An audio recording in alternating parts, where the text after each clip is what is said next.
వికారాబాద్ జిల్లాలో బావిలో కొడుకును తోసేసి తల్లి ఆత్మహత్య చేసుకున్న విషాద సంఘటన చోటు చేసుకుంది. కుటుంబ కలహాల నేపథ్యంలో కుమారుడు రితిక్ను బావిలో తోసి తల్లి ఆత్మహత్య చేసుకుంది. ఈ ఘటనను గమనించిన కూతురు ప్రజ్వల కేకలు వేయడంతో స్థానికులు పోలీసులకు ఫిర్యాదు చేశారు. కేసు నమోదు చేసుకున్న పోలీసులు దర్యాప్తు చేపట్టారు.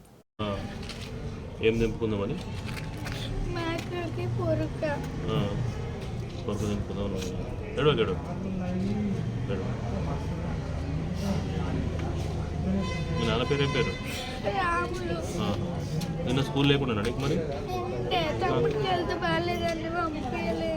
ఇద్దరు పోలేదా స్కూల్కి?